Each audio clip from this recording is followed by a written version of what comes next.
will not give its light, and the stars will be falling from heaven, and the powers in the heavens will be shaken. Then they will see the Son of Man coming in the clouds with great power and glory. Then he will send out the angels and gather his elect from the four winds and from the ends of the earth to the ends of heaven. From the fig tree, learn its lesson. As soon as its branch becomes tender and puts forth its leaves, you know that summer is near. So also, when you see these things taking place, you know that he is near at the very gates. Truly, I tell you, this generation will not pass away until all these things have taken place. Heaven and earth will pass away, but my words will not pass away.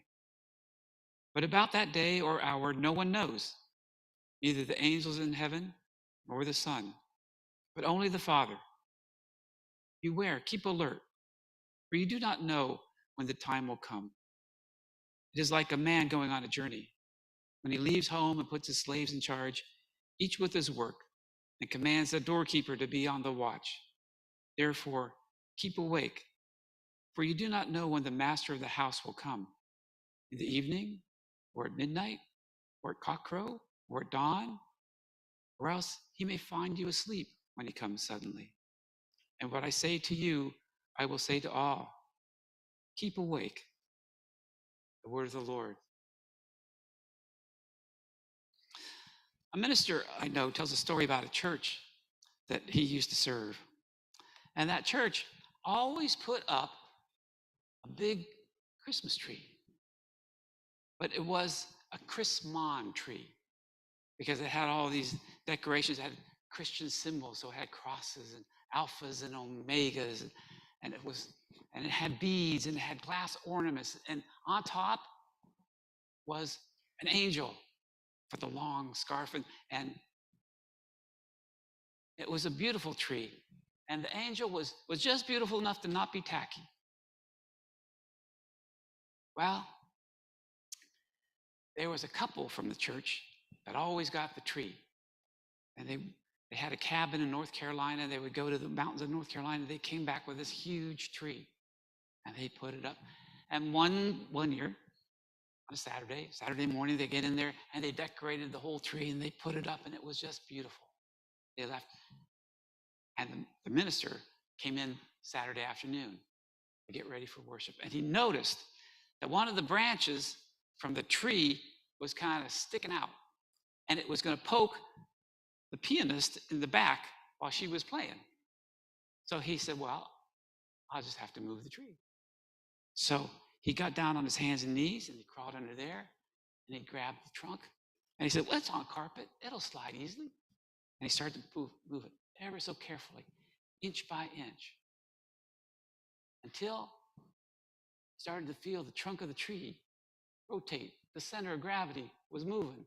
He saw the back leg of the stand come up, and he knew that tree was coming over right on top of him. Crash, smash, deluxe. Broken glass, ornaments, tree branches splintering. The little angel flew out in the hallway. Her dress was up over her head. And there on pew 4 was a little lizard who had no doubt made the trip all the way from North Carolina. The minister crawls out from under the tree, and he looks at the mess, and he leaves it, and he runs right to the phone. And he calls the head of the worship and music committee. I say, this is Jim. I've knocked the tree down, and I don't know how we can make it look anything. I don't know how. We got worship tomorrow. I just don't know. There was a long pause. And the head of the worship and music, she said, don't touch anything else. We'll be right there. And she came with some other folks, and they got the tree upright, and they got it all decorated again. And it was, they got a shop vac, and they vacuumed up all the broken glass, and they got it looking, so it was pretty good. It was pretty good. There was, however, no telling what happened to the lizard.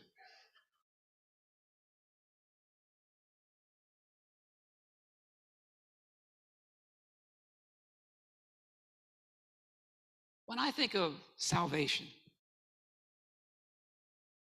think of situations like the people who came to the minister's rescue, who mopped up a bigger mess than what he had the capacity to clean. It's the kind of thing that prophet Isaiah is talking about in today's passage. God's people have made a colossal mess of things. Their righteousness, he describes, is as filthy rags. They've been carried off to exile in Babylon as punishment, and now he prays that God would tear open the heavens and come down to rescue them. Well, that feeling happens not only in the Old Testament times, but probably in every age since then. The people of God have been hoping that he would come down from heaven and set things right. What's obvious in all of this is the truth that human beings are capable of making a mess bigger than they're capable of cleaning up. And that we all need help from God. That truth may never be more obvious than it is right now. Look at the mess we've made of things. Look at the scattered pine needles, the broken beads, the shattered glass of the human condition. No matter how hard we try, we can't seem to be at peace with one another. New wars keep breaking out. The gap between the fabulously rich and the desperately poor seems to get wider and wider.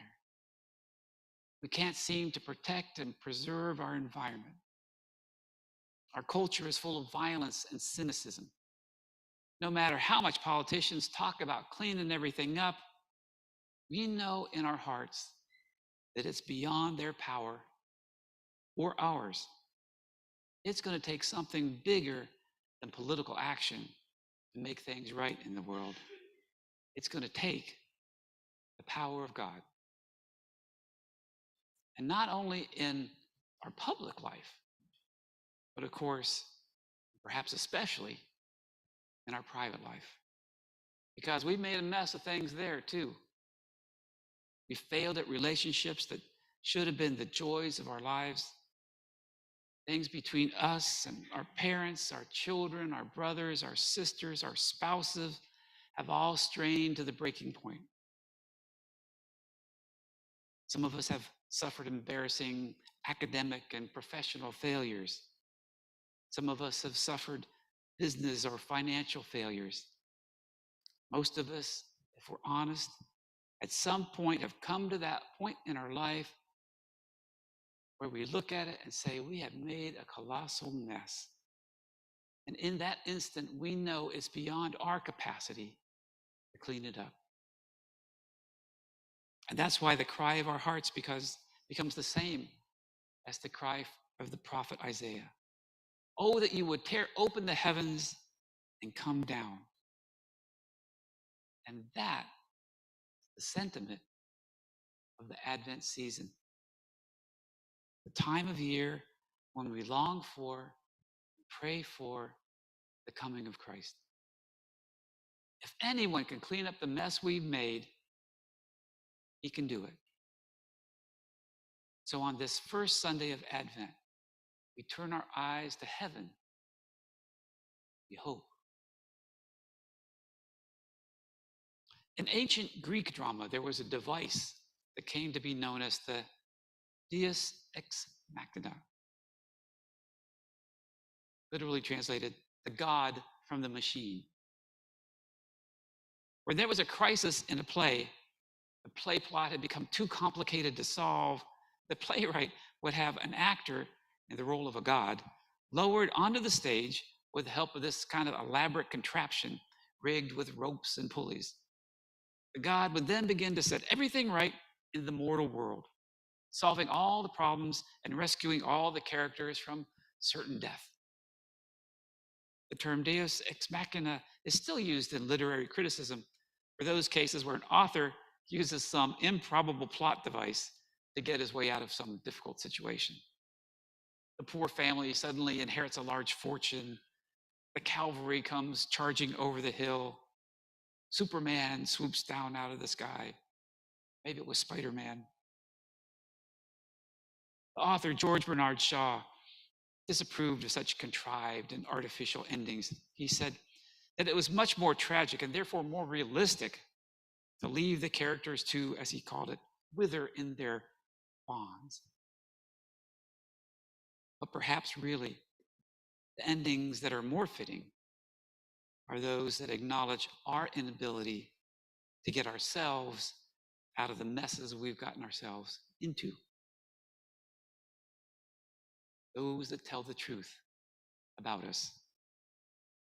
Is there anyone here who has not needed help at some point in your life? Anyone here who's never messed things up so badly that it was beyond your capacity to make them right again? We all need help. We need it individually, and we need it collectively. As individuals, we've messed up our lives beyond our capacity to clean. And as a whole, we messed up the world in a way that cannot easily be fixed. If this were an ancient Greek drama, this would be the time when we start listening for the sound of ropes and pulleys and that character actor coming down to rescue everything. Looking for a God to be lowered onto the stage and set everything right. There's much about Advent that has a Deus ex machina feel about it. It will take God to clean up the mess that we've made, set everything right. And so we wait for his arrival. Does this mean that God is a poor playwright? That he has to salvage his script with such a weak literary device? Or does it simply mean that he's made us co-authors in the play? And he's given us the freedom to write our own lines and invent our own actions. And after having our own way, after all these years, we look up to find that the plot of the drama has gotten terribly twisted, that there seems to be no way out of this mess. And that's when we hand the script back to the playwright. Here we say, God, you fix it. We've done all we can do. That's when God probably shakes his head and mutters, well, there's no easy way to straighten this out. This will take a miracle. So we have one. Christmas and the arrival of Jesus. For the believer, divine intervention is always an option. It's not only something we hope for, it's something we count on. Knowing that when things are at their worst, God is at his best. And that the one who began this play in the first place knows when, how to write it. So we wait and hope for God to come be among us.